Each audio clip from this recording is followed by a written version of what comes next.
think I'm going to need some new tyres before Germany. Okay, we're back in the M235i. And today's video, because I got a bit of driving time available on me today, we're actually going to be doing a full review. I've owned this car for well over a year, and I wanted to do a full review, break down everything. Is this car still viable in 2025? So yeah, let's get into it. I've got about an hour and a half journey ahead of me, so I thought what a better time than actually to sit in the car for, so you've got a bit of time, and talk to you guys about the full review. So we're going to be covering 5 things in this video, and those 5 things are going to be reliability, tuning potential, so tuning opportunities. Number 3, we're going to be talking about maintenance. Number 4 is going to be styling, so how the car still stands up styling wise in 2025. And number 5 is cost, so breaking down everything cost wise, how much these cars are, how much the oil is to change for an oil change, all that kind of stuff. So yeah, stick around, sit down, enjoy it. It's going to be a long video, but I'm going to cover everything in as much detail and explain as many experiences from my well over a year in ownership. So yeah, stick around. If you enjoy the video, give it a thumbs up and subscribe to see more content like this.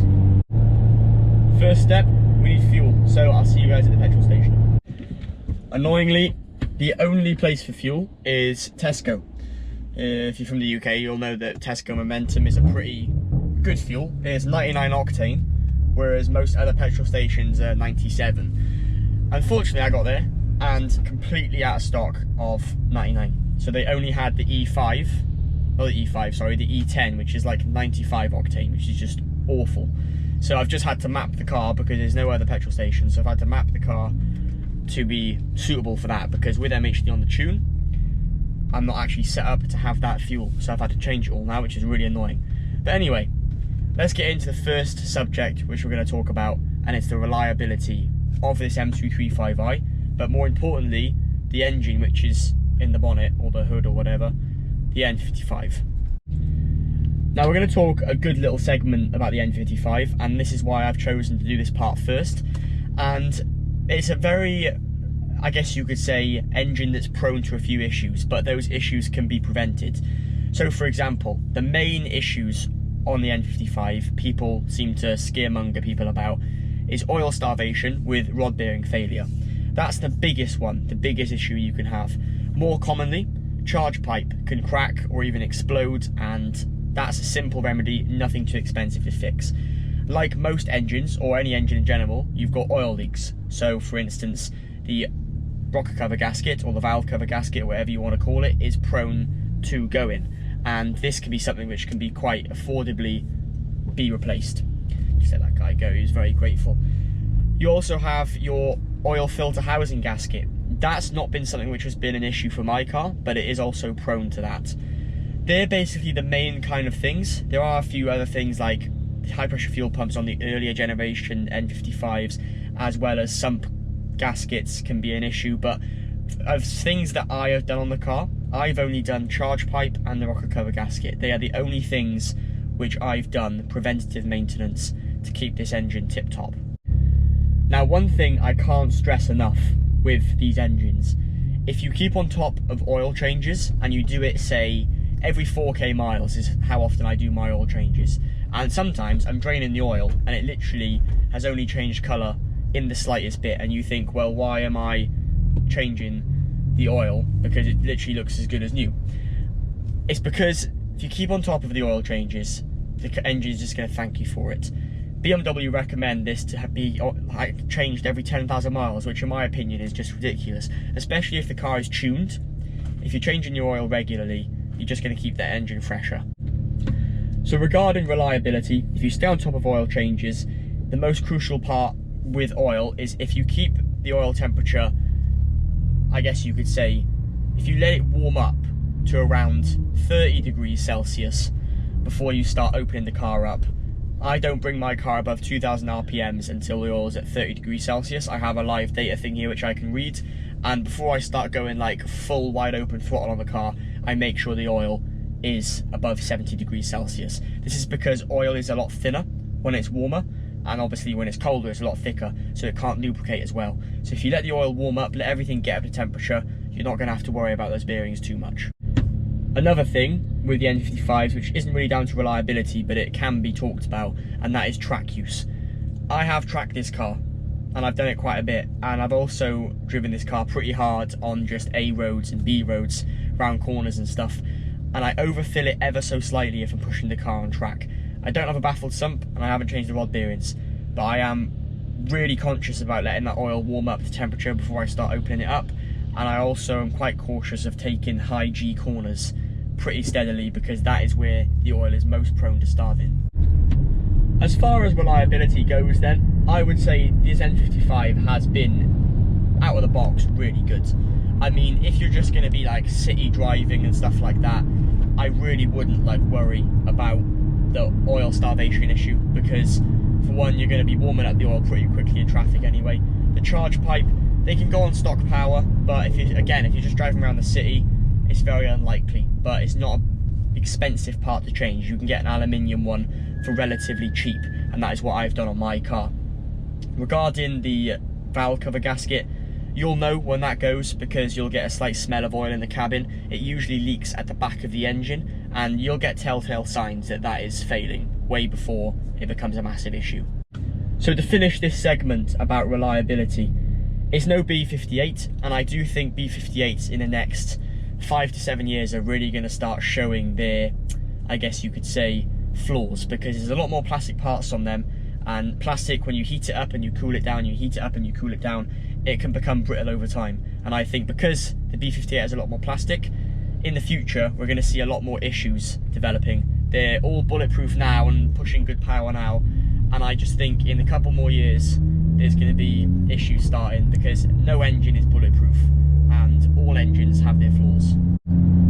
Little tip though, I wouldn't let somebody put you off buying an N55 purely because they say it's unreliable. If you keep on top of the maintenance, which we'll talk about further in this video, you'll be okay. So to finish reliability, I would say I'd give this engine an 8 out of 10 for reliability. I've had it for well over a year. It's started on the button every time. It has never died on me. It's never like blown up. I've never had any issues mechanically with it. It has been absolutely faultless. Whether that's down to my maintenance scheme with it, I'm not too sure. I know people do abuse these engines, and you see it on Facebook all the time of issues with them. But I purely think it's down to how you look after them. So yeah, 8 out of 10 for reliability. Moving on to point number 2 then, we're going to be talking about tuning potential and what I've tuned this car with, how well it performs now that it's remapped and everything like that. So yeah, let's talk about it. I'm running MHD on this car. There was kind of 2 versions I'd go for. It was either, well, I did have a custom map before, which I actually went to someone to have done. Didn't really like it, the car was still quite sluggish. So now I opted for the 2 choices which are out there. It's MHD or Boot Mod 3. Now, it's personal preference really. They both kind of do the same thing. I feel like you get a bit more power out of MHD, and I feel like the software for it is a lot more helpful. I feel like there's a lot more online. There's more videos, there's more threads on Facebook and forums for finding out information on MHD. So that's the route that I chose.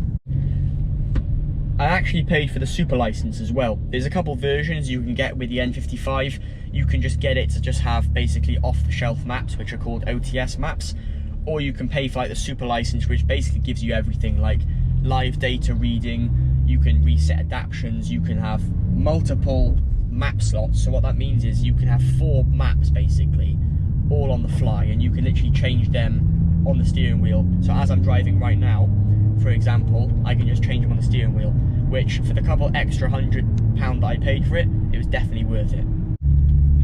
So let's get into some figures that these cars can produce. Now there's going to be a few things that we're going to talk about with what bolt-on modifications you're going to need. So for example, if you want to run a stage 1 tune, you can do that with basically a completely stock car. No modifications needed. I would advise the charge pipe. I wouldn't want to have a remapped N55 on a stock charge pipe, purely because they're prone to basically failing on stock power.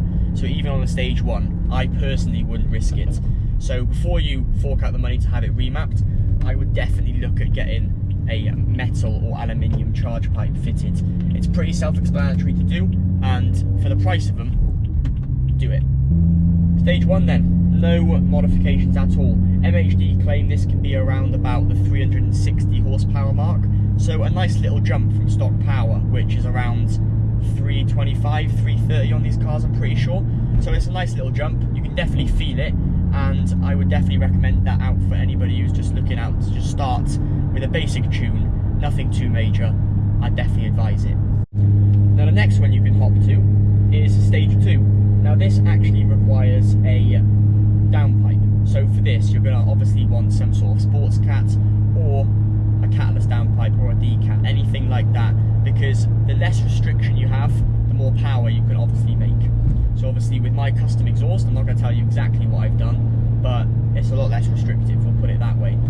So stage 2, you could be looking at around the 390, 395 brake horsepower apparently. This is crank horsepower, by the way, so we're not talking wheel horsepower, which is still a massive jump up purely because of that stage 2 tune. You obviously up in the fueling, but then and up in the air, but obviously with that then you're going to have less restriction. That is why a downpipe is needed.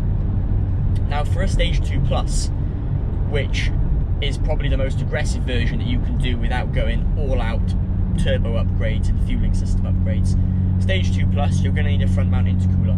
And this is because obviously when you increase the fuel, when you increase the air, the temperatures start getting a lot hotter, and you want cooler intake air temperatures. The cooler the air, the denser it is, so the more power you can produce.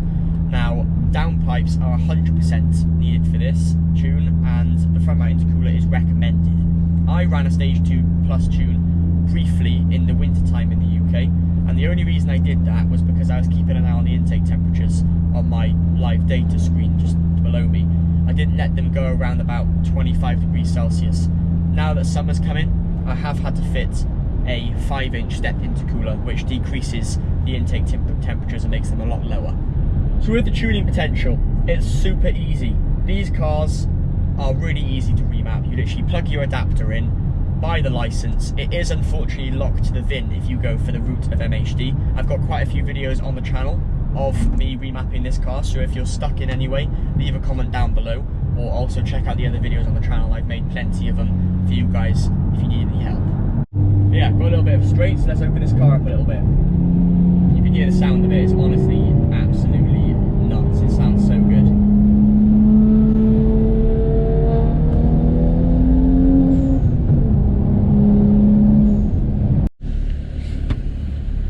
Afternoon, using you up today? No mate. How can I help? Hi, can I get the chicken select share box, please? Yeah? With the sweet chili sauce with that one, please. Yeah, anything else? That's all, thank you mate. Okay. Time for a bit of McDonald's. Already done about an hour of the driving. Well, about 45 minutes to go actually, I tell a lie. So, yeah, time to get some food. McDonald's it is, because it's the most convenient and quickest thing. But yeah, that's basically a wrap for the tuning, basically. MHD, best way to go in my opinion. Loads of videos on the channel if you want to check it out. Alright mate. Lights. Sorry mate, I got cash. Sorry. That's great. Cheers mate. Thank you, have a good one.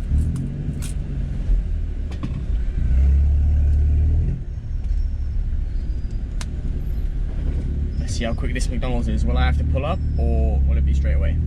Hopefully straight away. Thank you very much.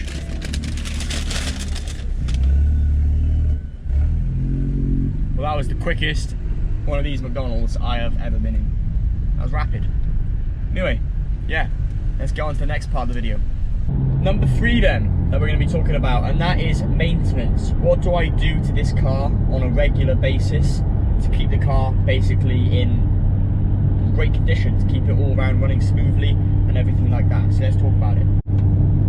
So we'll talk about the car itself first, and then we'll move on further into the actual engine itself on maintenance. So regarding the car, I literally have only had to do the basic stuff. So brakes, when I did the brakes, I did them as an aftermarket kind of racing kind of setup. So obviously you don't have to do that, you can just go for the OEM version. The car doesn't really eat through brakes as bad as I thought it was going to. It was actually really good. A few suspension parts. That is just because the car reached a certain mileage, and I feel that when a car does reach that particular certain mileage, more suspension parts are prone to failing, so you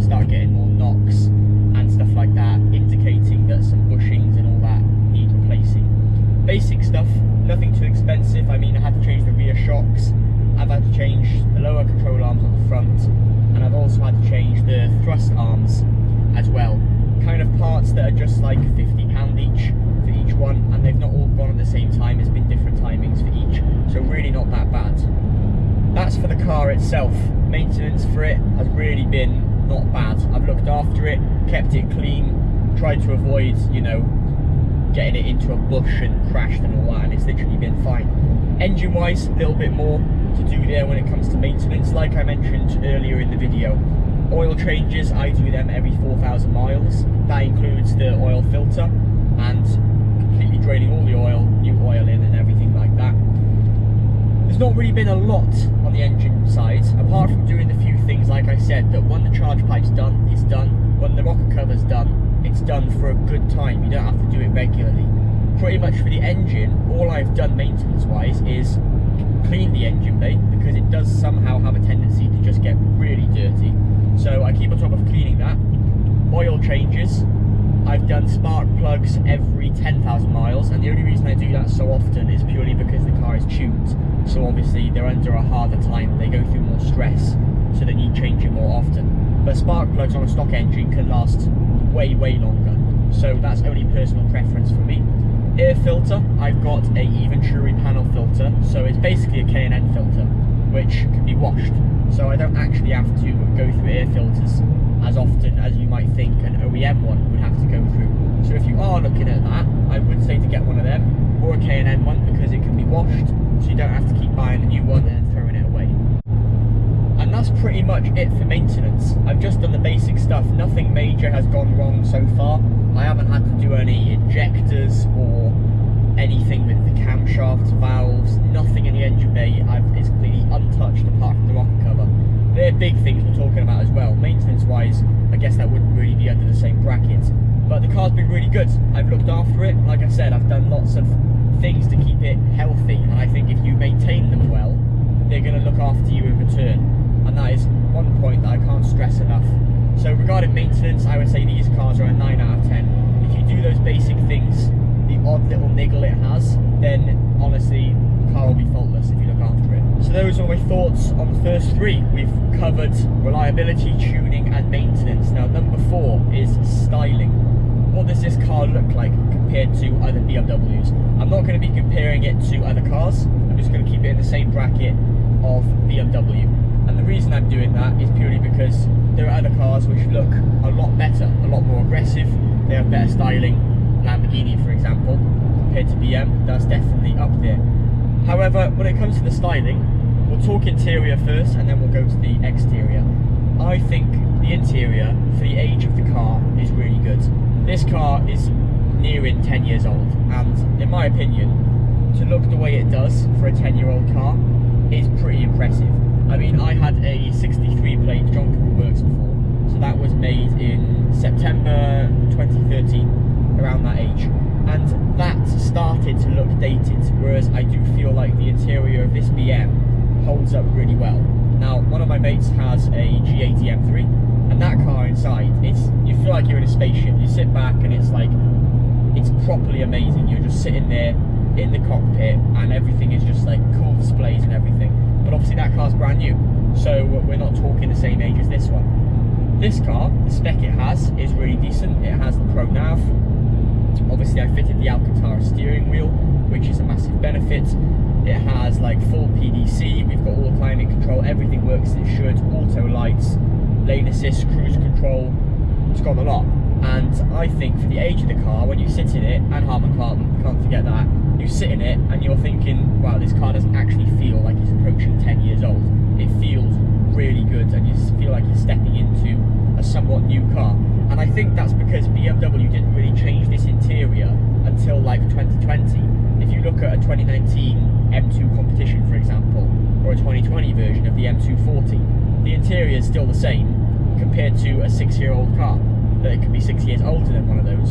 So I think that really shows that BMW holds up the interior really well, and I'm a massive fan. So I'd rate the interior about a 7 out of 10, I would say. The other camera died, but we're still here. So we're going to move on to the last point now. Those are my 4 things covered. Now we're going to move on to the last point, which is cost. How much roughly does this car cost me to run a month? Fuel, all the parts on maintenance, modifications. Do I spend any stuff on like doing extra bits to it? That's what we're going to cover in this 5th point now. So I think we'll actually start off with things that you can add to the car. Now, as you can see here, I've got this lovely perforated leather and Alcantara steering wheel in front of me. And obviously these are things that I have fitted to the car, as well as all the other exterior modifications like side skirts, lowering kit, the exhaust system, MHD, tuning for example, the front splitter, diffuser, spoiler, it goes on and on and on. These are things that I have added to make the car look appealing in my eyes. However, they're not necessary. So cost wise, we're going to be kind of excluding all the things which you can fit, which are performance parts that I say come out of your own kind of pocket money. What we'll talk about for the actual cost of the car is the fuel economy and everything like that, and the maintenance, how much the parts are costing and everything. And yeah, basically go down that route. So I think we'll actually get out of the car to do this part of the video. So cost-wise, like I mentioned about everything else that I've added to make this car look how it looks, we're going to be excluding that stuff because that isn't stuff that is necessarily 100% needed when it comes to forking out money on this car. So fuel, I would say, in my personal opinion, I spend roughly about £100, which would probably be about $110, $115 maybe a week on fuel.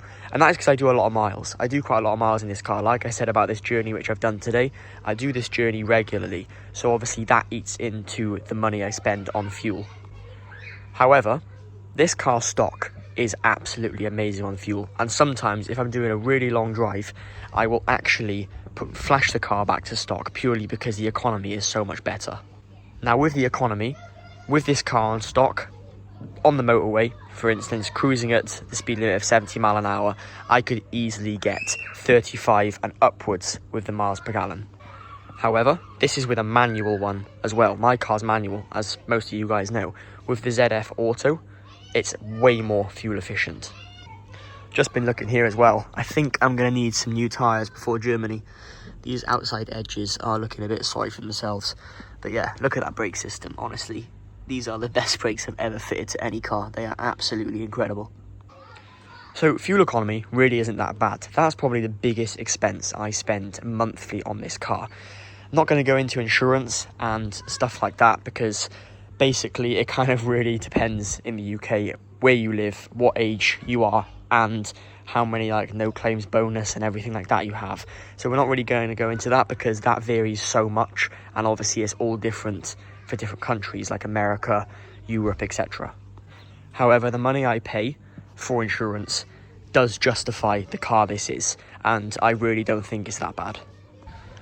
So the other stuff I spend cost-wise, apart from fuel, are maintenance parts. So like brake pads, brake discs.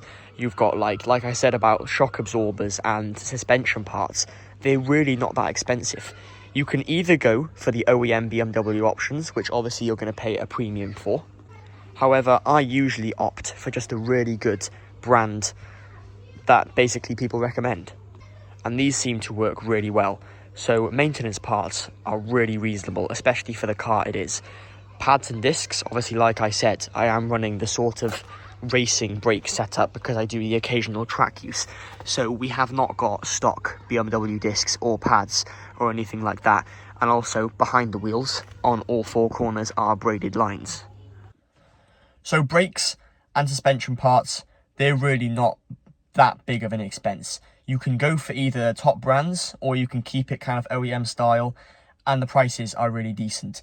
I would say the biggest expense you'll probably spend on one of these cars is fuel. Whether that is the fact the car is stock or tuned, this is still going to be the biggest factor because these cars, it's been absolutely faultless. In my year, it's been over a year, it's been a year and 4 months of ownership that I've had this car. And there's not a day gone by where I've sat in it and not enjoyed driving it, or there's not a day gone by where I'm like, is this car going to start today? And that is one of the things that I love about it. I can hop in it and it's got that 6-cylinder sound, 3 litre, which sounds amazing. And it's got the power to just overtake cars. It can do the track days. It can do everything. I think it's an all-round really good car. Don't get me wrong, it's not an M car. And I made a previous video on the channel of me doing some driving with my mate's M4, and this car can't keep up. It can keep up in the straight line speeds, but around bends and windy roads and stuff, the M car is just another level. So obviously we're not going to be comparing this to an M car because it is an M Lite, and BMW know this, and this is why they make them. However, if you're considering an M235i in 2025, I would say do it. I would say my final thoughts would be, if you are going to buy one, try to get one with as few owners as possible. Try to get one with as much service history as possible, and try to get one with fairly low mileage. The reason I say this is lower mileage means it's had less oil changes, or hopefully more oil changes frequently instead of the 10,000 mark. But say you've bought a car which is on 100,000 miles and it's had BMW's recommended oil changes of every 10,000 miles. I personally wouldn't want to go for that, because I think that oil change is nowhere near as frequent as it should be. But at the end of the day, it's all personal preference. I'm trying to put you guys on the steering wheel here while I talk, but it's... yeah, that wasn't working, so I'm just going to hold it. But yeah, if you are considering it, I would say try to get one with low miles, really good service history, kind of one owner that's basically had it from new and looked after it and treated it like its pride and joy. Like, for example, if the point came in my life where I'm going to sell this car, I have documented pretty much every oil change. It's either been videoed or there's receipts for the oil and stuff like that. So I can document everything and show that, look, this car has had oil changes every 4,000 miles. Here are the parts that have been changed. Again, probably a video on my YouTube channel about it. So if the person who is going to buy this car eventually, they're going to be quite lucky, because it's documented everything that's been done. And it's a lovely place to be. Don't get me wrong. The Harman Kardon sound system, the steering wheel, the iDrive, everything works as it should. It's a lovely place to be. The back seats, literally, they're like brand new. So I hope you enjoyed this video. It's kind of been my 2025 review of the M235i. Is it still viable and stuff like that. I don't know if I'll have it in a year from now. Who knows? It might be onto bigger things, hopefully. M car maybe sometime in the future, but for now this car is pulling its weight and it's doing everything I want it to do. So if you have any comments, leave them down below. If you enjoyed the video, please consider giving it a thumbs up, and also if you can, it would mean a lot to me if you could subscribe. I got plenty of videos on the YouTube channel about this M235i and loads of N55 advice. We've also got loads planned for this. Like I mentioned, probably Nürburgring trip in the next 3 weeks. That's going to be absolutely amazing. We've got some class cars going. It's going to be an absolute wonderful time. Yeah, I think we're going to call this video a wrap today, guys. Thank you very much for watching. Here's one last look at the car, and I will catch you guys in the next video.